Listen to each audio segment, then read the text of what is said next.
Seri 3 Pedang Kayu Harum. Dewi Maut. Cerita, Hoping Hu. Audiobook, novel silat. Bab 49. Pemuda itu memandang ke arah larinya lawan dan selagi dia hendak melanjutkan langkahnya, terdengar rintihan dan teringatlah dia kepada gadis setengah telanjang yang masih rebah merintih-rintih di atas rumput itu. Pemuda itu menarik napas panjang dan menghampiri, lalu berjongkok di dekat wanita itu. Engkau siapakah? Apa yang telah dilakukan terhadapmu? Engkau diberi minum apa? Suara pemuda itu halus namun mengandung wibawa. Si Kui membuka matanya, menggigit bibirnya, kelihatannya tersiksa sekali. Si iblis. Ang Bin Chiu Kui, aku minum arak, kau, peluklah aku. Pemuda itu meraba dahi gadis itu, meraba pergelangan tangannya dan gadis itu bangkit duduk, merangkul pemuda itu dan menciuminya dengan mata terpejam. Tenanglah, pemuda itu memalingkan mukanya menghindarkan ciuman. Engkau keracunan, terbius, biar ku coba mengusir hawa beracun dari tubuhmu. Karena si Kui terus menggeliat dan hendak merangkul dan menggelutnya, pemuda itu menjadi repot juga, maka sekali dia menotok, si Kui mengeluh panjang dan terkulai lemas. Pemuda itu lalu menelungkupkan gadis itu, dan dengan tangan kirinya ditempelkan di punggung gadis itu, dia mengerahkan sinkangnya, mengusir hawa beracun yang membuat gadis itu seperti orang mabok yang dirangsang nafsu berahi. Tenaga sinkang pemuda itu memang luar biasa kuatnya. Hanya 10 menit kemudian, terdengar si Kui mengeluh normal dan pemuda itu lalu menotok pundaknya untuk membebaskannya. Si Kui mengeluh lagi, membalikkan tubuhnya dan melihat pemuda itu, dia cepat meloncat dan dengan gerakan cepat dia sudah menghantam pemuda ini.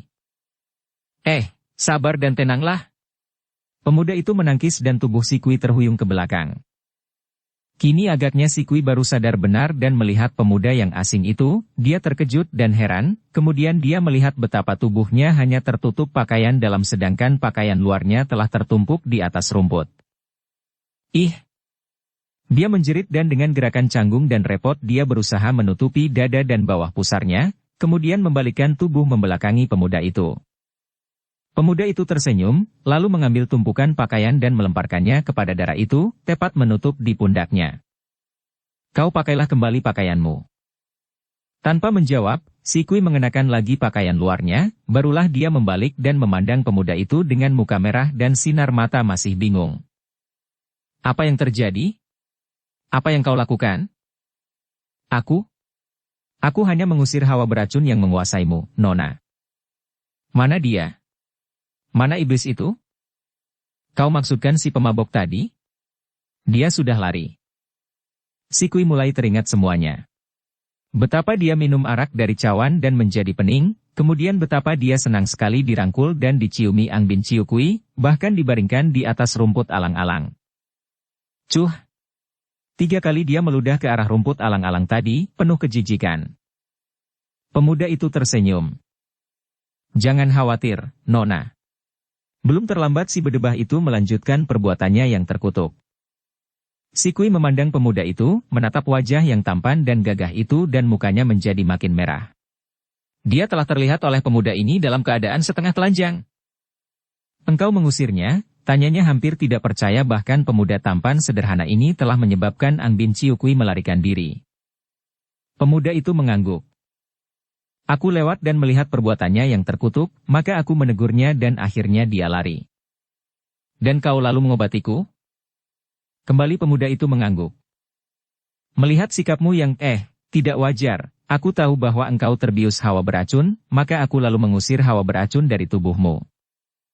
Tiba-tiba si Kui menjatuhkan dirinya berlutut dan 2 titik air mata membasahi pipinya. Banyak terima kasih, Tai Hiap. Tanpa ada pertolonganmu, tentu celakalah saya, katanya terharu. Sudahlah, Nona, tidak perlu kau bersikap begini. Bangunlah dan ceritakan apa yang terjadi. Pemuda itu mengangkat bangun si Kui yang kemudian berdiri dengan kedua pipi kemerahan dan sinar matanya penuh kagum memandang pemuda tampan yang demikian halus sikapnya, dan yang tentu berilmu tinggi karena buktinya dengan mudah mengusir Ang Bin Chiu Kui dan juga dapat menyembuhkan dia dari pengaruh racun. Nama saya Leong Si Kui dan saya akan pergi meninggalkan tempat terkutuk ini, akan tetapi setan arak itu menghadang saya. Kami pernah bertanding dan saya kalah lalu saya kena ditipunya, minum secawan arak dan Cukuplah.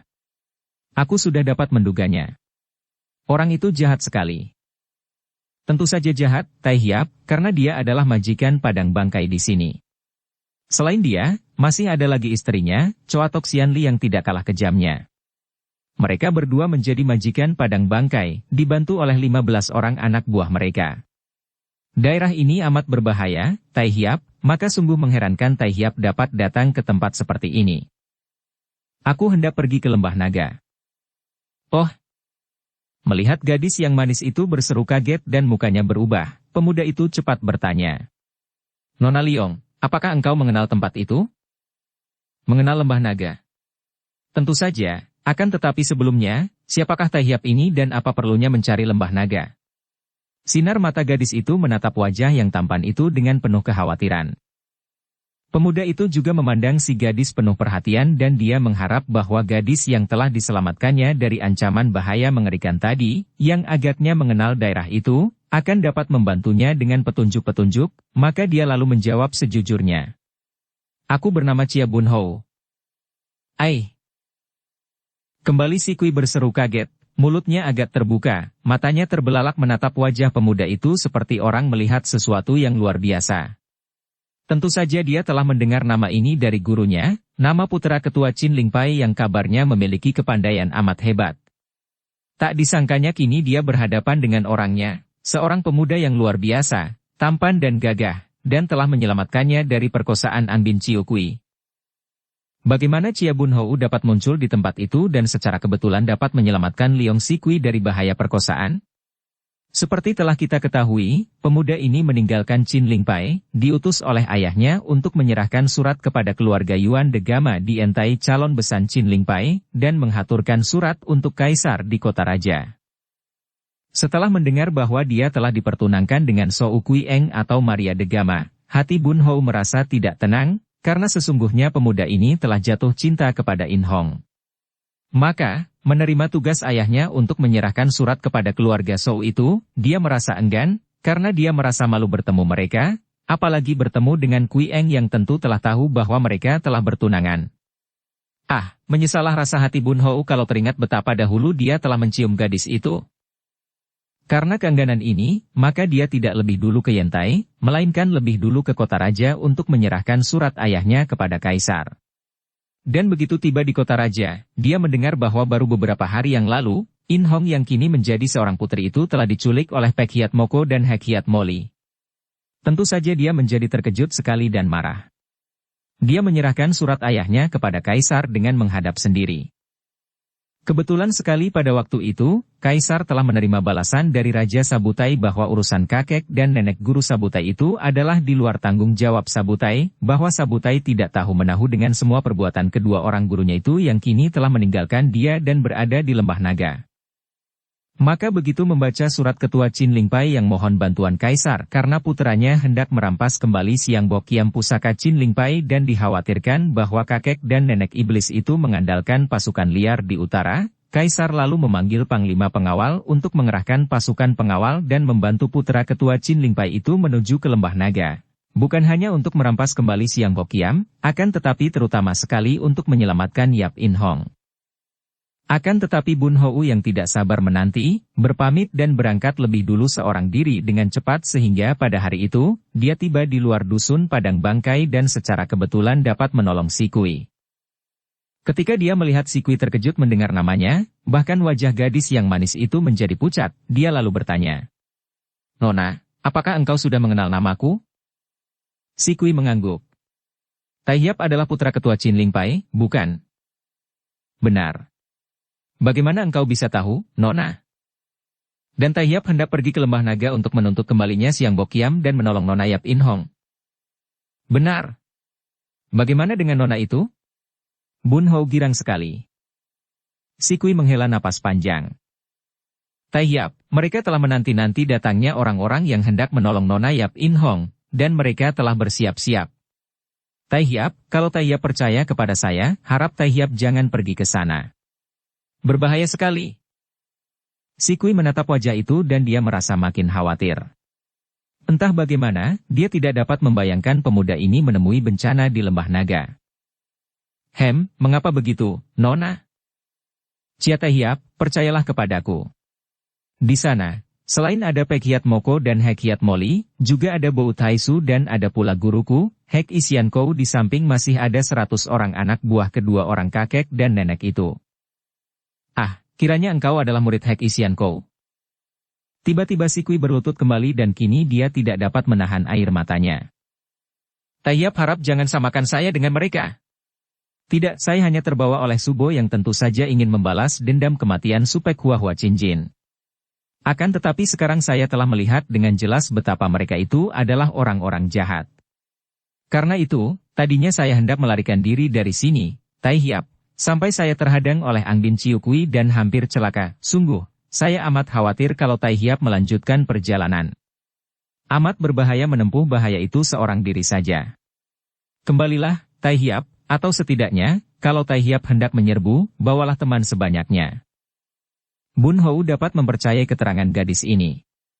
Dia merasa beruntung bahwa secara kebetulan dia dapat menolong gadis ini sehingga dia akan mendengar keterangan yang amat jelas, boleh dipercaya dan berharga dari gadis ini. Maka dia lalu duduk di atas rumput. Liong Kounio, kau duduklah dan mari kita bicara baik-baik. Engkau tentu tahu, sebagai putra ketua Qin Lingpai aku tidak mungkin kembali dan mundur. Akan tetapi itu berarti bunuh diri, Taehyap. Berbahaya sekali. Bun Hou menggeleng kepalanya. Bahayanya akan berkurang banyak kalau saja engkau suka menceritakan kepadaku keadaan di sana. Tentu saja saya suka menceritakan. Taehyap, baru perjalanan menuju ke Lembah Naga saja sudah merupakan perjalanan penuh bahaya. Tidak ada jalan lain menuju ke Lembah Naga kecuali harus melalui padang bangkai yang dimulai dari sini. Banyak terdapat bagian-bagian yang amat berbahaya. Gadis ini lalu menuturkan dengan jelas tentang rahasia tempat itu, mana jalan yang merupakan ancaman maut siapapun yang melanggarnya, dan mana pula jalan rahasia yang harus diambil. Dukung channel Novel Silat dengan subscribe, follow, like, komen dan share. Melihat kelihayan Taehyap, agaknya padang bangkai masih akan dapat Taehyap lewati.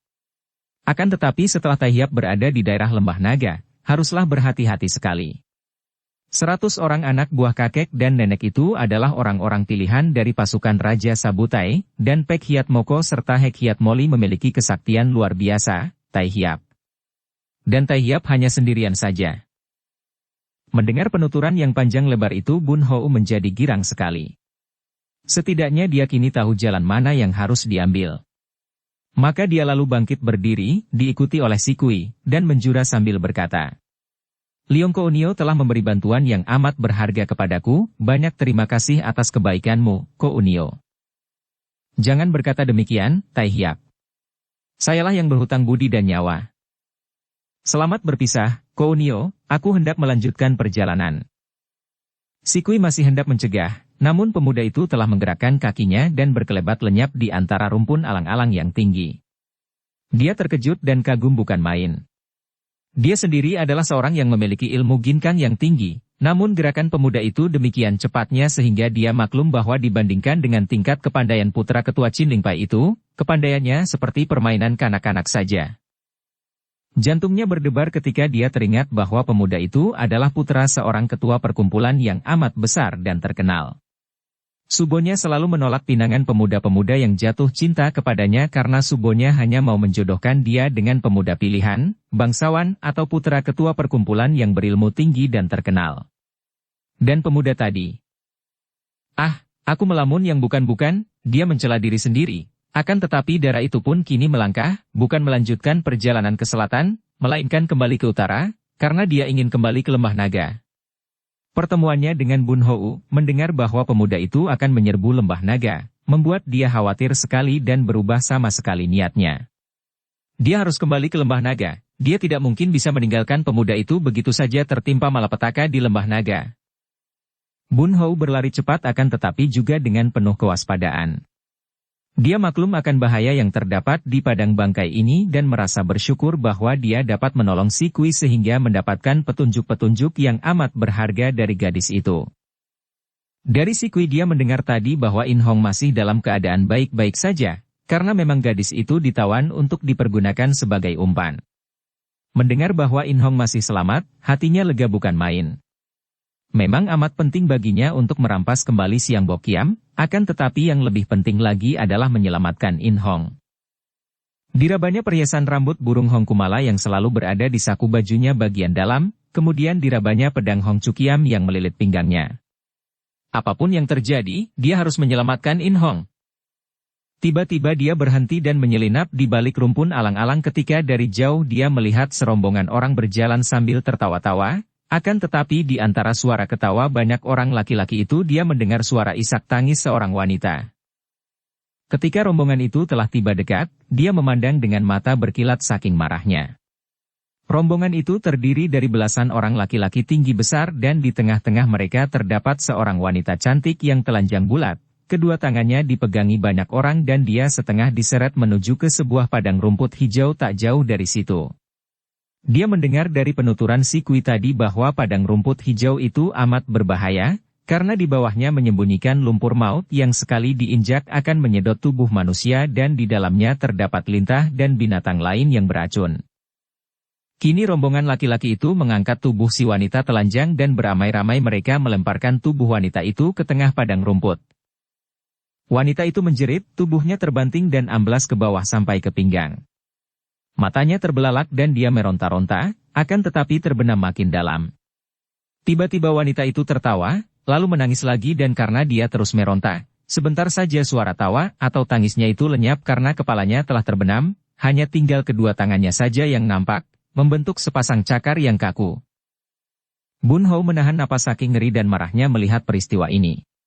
Dia tidak menyangka bahwa wanita itu akan dilempar ke tempat berbahaya itu dan ketika dia melihat hal ini terjadi, dia sudah terlambat dan dia maklum bahwa tak mungkin lagi menolong wanita itu, maka setelah wanita itu tidak nampak lagi dan orang-orang kasar itu masih tertawa-tawa dan mengeluarkan kata-kata cabul dan tidak senonoh, dia lalu keluar dan berdiri tegak, memandang mereka penuh kemarahan sambil membentak. Iblis-iblis bermuka manusia. Tentu saja anak buah padang bangkai itu terkejut sekali. Cepat mereka menengok dan melihat seorang pemuda asing berdiri di situ, mereka segera mengepungnya. Mereka merasa heran sekali mengapa mereka tadi tidak melihat pemuda ini datang dan tahu-tahu pemuda itu telah berada di situ. Akan tetapi sebelum mereka bertanya, terdengar suara bentakan nyaring. Hayo kepung dan bunuh orang ini. Itulah suara Ang Bin Chiu Kui yang telah datang di situ bersama istrinya, Choa Tok Sian Li. Suami itu bercerita kepada istrinya bahwa dia telah gagal menggagahi Leong Si Kui karena munculnya seorang pemuda yang amat lihai, pemuda yang amat tampan dan gagah.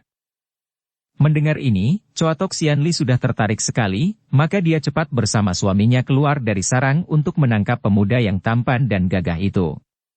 Kiranya pemuda itu telah dikepung oleh anak buah mereka. Jangan! Choa Tok Sian Li berseru, lebih nyaring dari suaminya. Tangkap dia hidup-hidup. Nyonya yang cantik ini memang tertarik sekali melihat Bun Hou yang tampan dan ganteng dan merasa sayang kalau seorang pemuda seperti itu dibunuh begitu raja. Mendengar perintah Choa Tok Sian Li, orang-orang kasar itu tersenyum dan saling pandang. Mereka ini tentu saja sudah mengenal baik akan kesenangan nyonya majikan itu, dan sambil tertawa-tawa mereka lalu mengeluarkan sehelai jala, masing-masing mengeluarkan sehelai dan mengurung pemuda itu dengan jala siap di tangan. Bun Hou sejak tadi memperhatikan Ang Bin Chiu Kui dan Choa Tok Sian Li, maklum bahwa suami istri inilah majikan padang bangkai itu seperti yang diceritakan oleh si Kui tadi. Dia harus melalui padang bangkai untuk dapat pergi ke lembah naga dan untuk dapat melalui padang bangkai dia harus dapat mengalahkan suami istri ini bersama belasan orang anak buah mereka.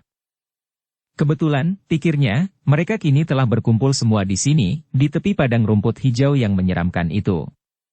Teringat akan nasib wanita telanjang tadi, Bun Hou merasa perutnya muak dan kini sepasang matanya memandang ke sekeliling, ke arah belasan orang yang mengurungnya itu, dengan sinar berkilat-kilat.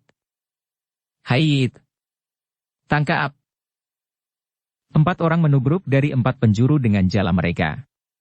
Jala itu bentuknya seperti jala ikan biasa, ada talinya dan ketika dilontarkan, jala-jala itu mengembang seperti layar dan keempatnya dengan tepat menyelimuti tubuh Bun Hou. Pemuda ini sama sekali tidak mengelak, membiarkan jala-jala itu menyelimutinya, akan tetapi segera dia menggerakkan kedua tangannya. Bret!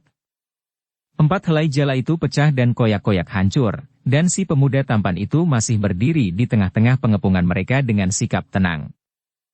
Hei! Ah! Mereka terkejut bukan main. Jala mereka itu amat terkenal kuat dan dapat menahan bacokan golok. Musuh yang sudah terjala, baru sehelai jala saja, akan sukar meloloskan diri. Akan tetapi kini pemuda itu, dengan tangan kosong telah menghancurkan 4 helai jala sekali gerak. Suami istri itu pun terkejut bukan main dan jantung Coatok Xian Li makin berdebar penuh gairah berahi terhadap pemuda yang demikian jantan dan lihainya. Serbu! Tangkap, teriaknya dan kini 15 orang anak buah padang bangkai itu bergerak seperti harimau-harimau kelaparan memperebutkan seekor domba. Sekaligus 2 orang menubruk dari depan dan 2 orang pula menyergap dari belakang. Karena mereka diperintah untuk menangkap, maka mereka tidak menghantam, hanya menubruk untuk meringkus pemuda ini yang mereka tahu amat diidamkan oleh nyonya majikan mereka. Kembali Bun Hou membiarkan 4 orang itu meringkus dan merangkulnya. Kemudian dia mengeluarkan suara melengking dahsyat dan menggerakkan tubuhnya. Akibatnya hebat karena 4 orang tinggi besar itu semua terlempar seperti dilontarkan ke arah padang rumput hijau. Mereka memekik ketakutan, akan tetapi karena tenaga yang melontarkan mereka itu amat kuat, akhirnya mereka terbanting ke atas padang rumput hijau dan celakanya mereka jatuh dengan kepala lebih dulu dan langsung tubuh mereka menancap di lumpur dari kepala sampai ke pinggang, tinggal 2 kaki mereka saja bergoyang-goyang lucu dan aneh. Teman-teman mereka terkejut dan hendak menolong kawan-kawan mereka itu dengan tali, akan tetapi kini Bun Hou mengamuk, tidak memberi kesempatan kepada mereka, kaki tangannya bergerak dan terdengar suara berkereteknya tulang-tulang patah dan ada pula yang terlempar ke padang rumput hijau. Dengan gerakan kilat Bun Hou berloncatan dan kemanapun tubuhnya berkelebat, tentu ada anggota padang bangkai yang roboh atau terlempar ke padang rumput berbahaya itu. Dalam waktu singkat, 8 orang terlempar ke padang rumput hijau dan ditelan lumpur, yang 7 orang roboh tak dapat bangkit kembali, ada yang pingsan karena kena ditampar, ada yang patah tulang kaki atau tangannya dan mereka kini hanya merupakan sekumpulan orang cacat yang tidak mampu bangkit, hanya mengerang kesakitan. Melihat ini, tentu saja Angbin Ciukui dan Coatok Xian Li terkejut bukan main. Semua gairah nafsu berahi lenyap dari benak wanita itu ketika melihat betapa 15 orang anak buahnya telah roboh semua. Kini mukanya yang dihias tebal itu menjadi buruk karena ditarik sedemikian rupa oleh perasaan marah. Tangannya bergerak berkali-kali dan puluhan batang jarum Coatok Ciam, jarum racun ular, menyambar ke tubuh Bun Hou dari kepala sampai ke kaki. Hebat bukan main serangan beruntun dan bertubi-tubi dari jarum-jarum yang dilontarkan oleh Coatok Xian Li yang sudah marah, akan tetapi anehnya, Bun Hou sama sekali tidak mengelak, hanya mengangkat tangan untuk melindungi mukanya dari serangan jarum-jarum itu. Dan semua jarum itu tepat mengenai tubuhnya, dari leher sampai kaki, akan tetapi pemuda itu seolah-olah tidak merasakan sesuatu dan jarum-jarum itu banyak yang menancap di pakaiannya. Kini Bun Hou menggunakan tangannya mengusap pakaiannya dan jarum-jarum itu telah berada di tangannya, lalu tangannya bergerak dan belasan batang jarum menyambar ke arah suami istri itu dan orang-orang mereka yang masih mengerang kesakitan. Celaka! Coatok Xian Li berseru. Dia dan suaminya dapat meloncat jauh ke belakang menghindarkan diri dari sambaran jarum-jarum itu, akan tetapi 4 orang anggota atau anak buah mereka yang telah terluka tadi, kini menjerit dan terjengkang roboh berkelojotan termakan oleh jarum-jarum beracun. Hanya mereka yang tadi sudah pingsan dan rebah saja yang lolos dari maut. Melihat ini, Coatok Xian Li dan Angbin Ciukui menjadi pucat dan tanpa menanti komando lagi, keduanya telah membalikkan tubuh dan lari dari situ seperti dikejar hantu. Mereka melarikan diri ke utara untuk melapor ke Lembah Naga tentang kedatangan pemuda yang luar biasa lihainya ini. Sementara itu, dari jauh Sikui melihat semua peristiwa itu dan jantungnya berdebar tegang dan penuh kekaguman. Makin kagumlah dia kepada Bun Hou, dan makin tetaplah tekadnya bahwa apapun yang akan terjadi, dia harus menjaga agar Bun Hou jangan sampai tertimpa malapetaka, atau dia akan berusaha untuk menolongnya sedapat mungkin. Ketika dia melihat pemuda itu dengan gerakan cepat sekali telah meninggalkan tempat itu dan agaknya seperti mengejar suami istri yang melarikan diri, Sikui juga cepat melanjutkan perjalanannya. Oh, aku cinta padamu, betapa aku cinta padamu. Bibirnya berkemak-kemik ketika dia memandang bayangan Bun Hou yang segera lenyap itu. Sikui bukan seorang gadis yang mudah jatuh cinta. Biasanya, Karena sikap gurunya, dia malah ada kecondongan memandang rendah kaum pria, biarpun di dalam lubuk hatinya dia merindukan seorang suami yang seperti yang diidam-idamkan gurunya dan diidamkannya sendiri pula. Seorang pemuda yang gagah perkasa dan lebih lihai daripada dia sendiri, dan tentu saja yang tampan dan ganteng. Maka kini, bertemu dengan Chia Bun Hou dan melihat betapa semua idaman hatinya itu terkumpul di dalam diri pemuda itu, tidaklah mengherankan apabila dia tertarik, kagum, dan jatuh cinta. Apalagi karena justru pemuda hebat itulah yang telah menyelamatkannya dari bahaya yang lebih mengerikan daripada maut. Dan selain ini, juga pemuda itu telah melihat dia dalam keadaan setengah telanjang, hanya memakai pakaian dalam yang tipis dan pendek saja. Seluruh kerinduan yang timbul semenjak beberapa tahun ini, semenjak dia telah menjadi dewasa, kini ditumpahkan kepada diri Bun Hou seorang. Berkat petunjuk dari Leong Si Kui, Bun Hou tidak mengalami kesukaran melewati padang bangkai yang telah kosong ditinggalkan penghuninya itu dan akhirnya tibalah dia di luar tembok yang mengelilingi tempat tinggal Pek Hiat Moko dan Hek Hiat Moli di Lembah Naga. Tembok itu seperti benteng saja, kokoh kuat dan tinggi. Akan tetapi sungguh aneh sekali, kalau benteng dijaga dengan ketat dan tentu tampak para prajurit penjaga hilir mudik melakukan penjagaan dan perondaan. Sebaliknya tempat ini sunyi saja tidak nampak seorang pun penjaga. Ketika Bun Hou tiba di depan pintu gerbang, pintu besar dari tembok benteng itu malah terbuka lebar-lebar dan tidak nampak ada yang menjaganya, seolah-olah pintu yang terbuka lebar itu mempersilakan dia memasukinya. Akan tetapi, Bun Hou bukan seorang pemuda sembrono atau bodoh. Baginya, pintu benteng yang terbuka lebar itu seperti mulut seekor naga yang terbuka, siap menelannya kalau dia tidak berhati-hati. Bun Hou menduga bahwa tidaklah mungkin Lembah Naga begitu lengah setelah sengaja menawan In Hong dan menggunakan gadis itu sebagai umpan datangnya para tokoh kerajaan Beng. Apalagi karena sekarang Siang Hokiam juga telah mereka rampas dan setiap saat mereka menanti datangnya orang Chin Ling Pai untuk merampas kembali pedang pusaka itu. Ini pasti sebuah perangkap, pikirnya. Dia teringat akan suami istri majikan padang bangkai yang melarikan diri.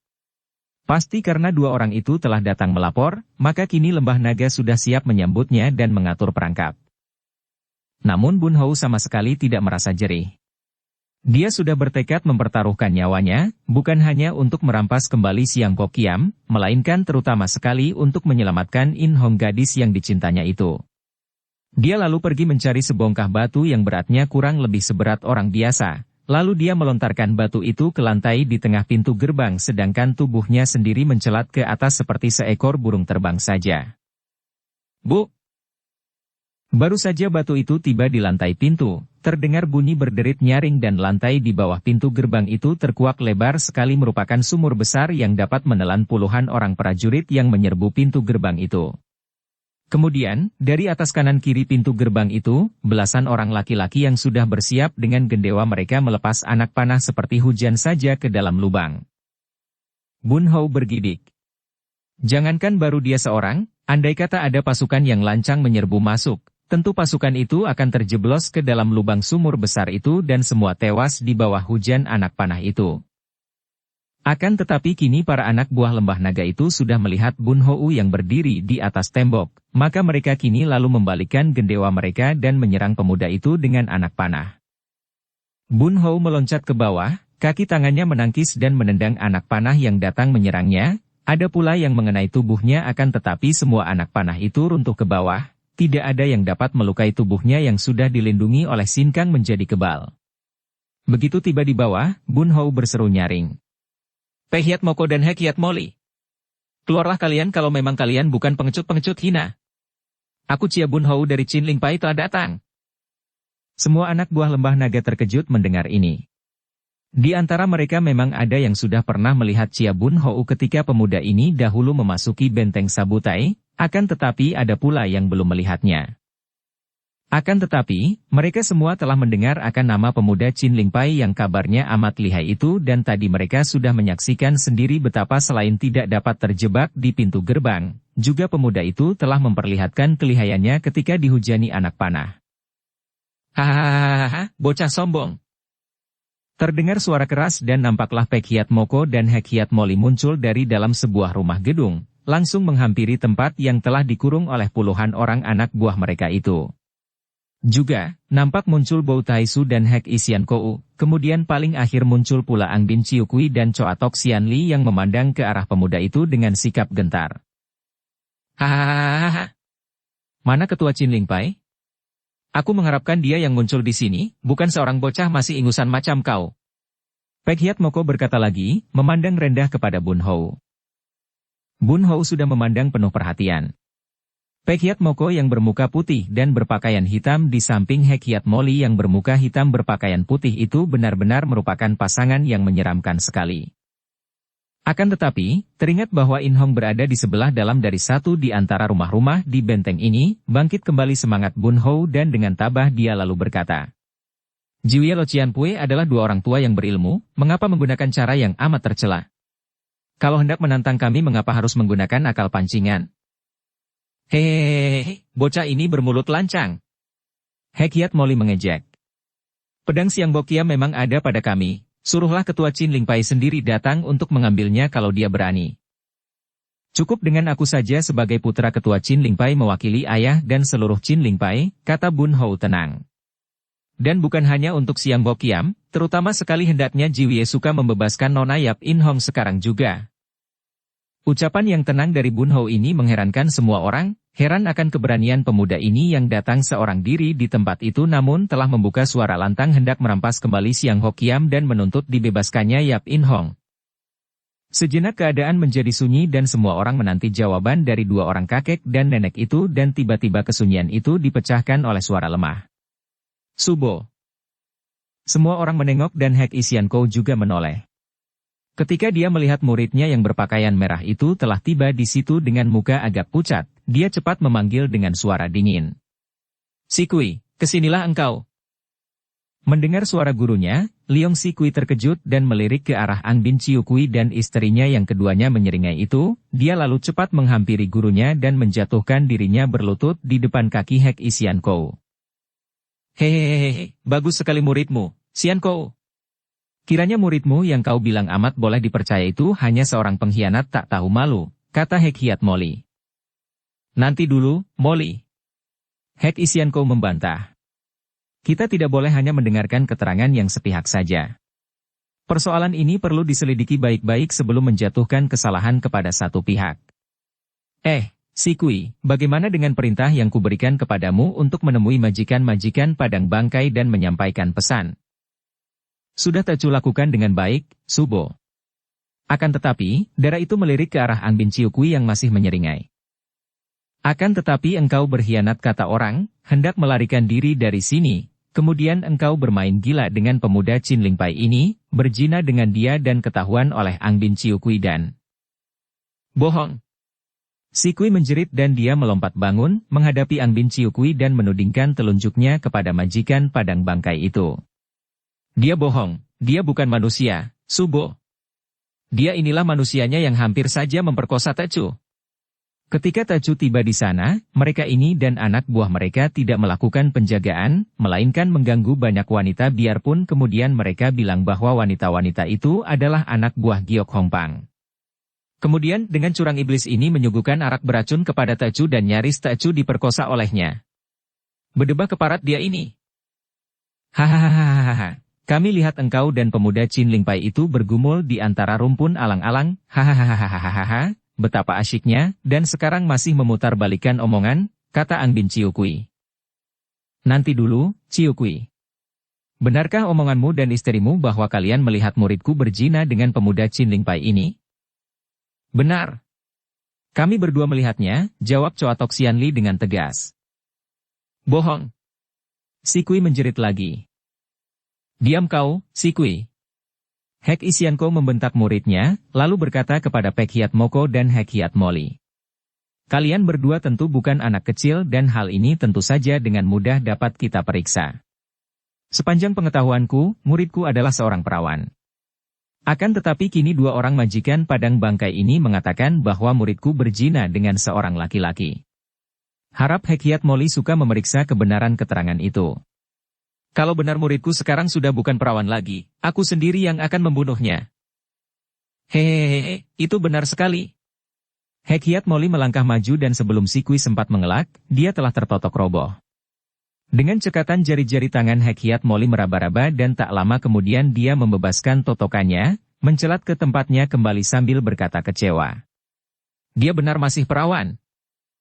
Hek Isiankou kini menghadapi Angbin Ciukui dan Choa Tok Sianli. Bagaimana sekarang, manusia-manusia palsu? Kalau muridku telah berzina dengan seorang pria, bagaimana mungkin dia masih perawan sekarang? Angbin Ciukui dan Choa Tok Sianli tentu saja menjadi bingung. Mereka memang sengaja memutarbalikkan fakta agar gadis itu tidak mengadukan keadaannya ketika berada di padang bangkai, siapa tahu kini terdapat bukti bahwa cerita mereka itu bohong belaka. Akan tetapi dia hendak lari ke selatan dan sekarang buktinya, pemuda Chin Ling Pai ini mana mungkin bisa melewati padang bangkai dan tiba di sini kalau tidak atas petunjuk si Kui, kata Angbin Ciukui yang biarpun pemabok namun cukup cerdik itu. Kembali Hek Isiankou meragu. Si Kui, benarkah engkau memberi petunjuk kepada pemuda Chin Ling Pai ini? Tidak, Hek Isiankou, dia sama sekali tidak memberi petunjuk apa-apa kepadaku. Mengapa kalian ini begitu tolol untuk mempercayai omongan manusia-manusia macam suami istri yang cabul dan kotor ini? Aku memaksa seorang anggota padang bangkai untuk menunjukkan jalan ke sini. Bun Hou cepat berkata untuk melindungi si Kui. Nah, jelas bahwa engkau sengaja hendak memburukkan nama muridku, hanya karena engkau tadinya hendak memperkosanya dan kini kau memutarbalikkan kenyataan. Angbin Ciukui, kau menghina muridnya, berarti kau menantang gurunya. Bagus, Hek Isiankou, engkau sombong sekali. Tiba-tiba Choa Tok Sianli berteriak dan meloncat ke depan membela suaminya. Muridmu bisa bercerita bohong dan tentu saja pemuda musuh ini membelanya, akan tetapi kami suami istri juga mempunyai cerita tersendiri. Muridmu yang tak tahu malu. Tutup mulutmu, perempuan cabul, teriak Hek Isiankou. Engkau yang harus tutup mulut, teriak Choa Tok Sianli. Dua orang wanita itu, tentu saja Choa Tok Sianli dibantu suaminya, sudah akan saling serang ketika terdengar Hek Hiat Moli berseru keras. Sungguh bodoh kalian. Mudah saja diadu domba oleh musuh. Sedangkan musuh masih berdiri di antara kita, kalian sudah saling cekcok. Lebih baik kalian bertiga cepat maju menangkap pemuda Chin Ling Pai ini. Benar, kalau memang kalian bertiga merupakan pembantu-pembantu kami yang setia, hayo kalian tangkapkan pemuda ini untuk kami, kata pula Pek Hiat Moko. Tentu saja Angbin Ciukui dan Choa Tok Sianli yang sudah tahu akan kelihayan pemuda itu, merasa jerih. Choa Tok Sianli masih ngeri kalau mengingat betapa jarum-jarumnya yang ampuh itu pun sama sekali tidak dapat melukai pemuda ini. Juga Hek Isiankou sudah maklum betapa lihainya pemuda ini, maka dia pun meragu untuk turun tangan. Akan tetapi dalam saat yang membingungkan bagi mereka itu, tiba-tiba saja semua kemarahan di antara mereka lenyap dan dengan pandang mata mereka itu saling melirik, maklumlah mereka bahwa mereka bertiga harus bekerja sama untuk menandingi pemuda Chin Ling Pai itu. Singgi. Tangan kanan Hek Isiankou sudah mencabut pedang hitamnya, sedangkan tangan kiri merogoh kantong senjata rahasianya, yaitu Hek Tok Ting, paku hitam beracun. Singgi. Choa Tok Sianli juga sudah mencabut pedangnya, sebatang pedang yang berlika-liku seperti ular dan berwarna kehijauan, tangan kirinya juga mengambil segenggam jarum racun ular. Wuwut-wutut. Angbin Ciukui menggerakkan guci araknya. Tiga orang ini karena terpaksa kini bekerja sama dan dengan gerakan dahsyat ketiganya sudah menerjang maju dari tiga jurusan, dua batang pedang dan sebuah guci arak menyambar ganas ke arah bagian tubuh yang berbahaya dari pemuda itu. Namun Bun Hou yang sudah bersiap-siap, tidak menjadi gugup menghadapi serangan-serangan itu. Dia adalah murid Kok Beng lama yang telah mewarisi Tian Te Sin Chiang secara sempurna, sehingga biarpun dia belum dapat menyamai kekuatan Kok Beng lama yang amat luar biasa, namun kedua tangan dan lengan pemuda itu sudah memiliki kekebalan seperti gurunya, yaitu berani untuk menangkis senjata-senjata pusaka yang tajam. Kini, menghadapi serangan-serangan itu, dia mengelak dan menangkis dari samping dengan kedua tangannya sambil mengerahkan tenaga. Plak-plak-plak. Tiga orang pengeroyoknya itu terdorong ke belakang. Mereka terkejut bukan main dan otomatis Hek Isiankou menggerakkan tangannya. Sinar-sinar hitam menyambar dan itulah Hek Tok Ting yang meluncur dari tangannya. Choa Tok Sianli juga menyambitkan jarum-jarumnya, sedangkan Angbin Ciukui yang tadi sudah menenggak araknya, kini menyemburkan arak dari mulutnya dan semburan arak itu berupa uap yang amat kuat menyambar ke depan dan biarpun hanya arak, akan tetapi karena disemburkan dengan dorongan tenaga kaikang yang hebat, tidak kalah berbahayanya dengan senjata rahasia lainnya. Bun Hou meloncat ke atas dan kedua kakinya bergerak menendangi senjata-senjata rahasia yang masih menyambar ke arah tubuhnya bagian bawah, kemudian tubuhnya itu berjungkir balik di udara dan bagaikan seekor naga sakti, kini tubuhnya meluncur ke depan, menyerang Ang Bin Ciukui dengan cengkeraman tangan kanan, sedangkan tangan kiri dengan jari-jari terbuka menghantam ke arah Hek Isian Kou yang dia tahu merupakan lawan terlihai di antara mereka bertiga. Bersambung ke bab 50. Dukung kami dengan subscribe, follow, like, komen dan share. Terima kasih.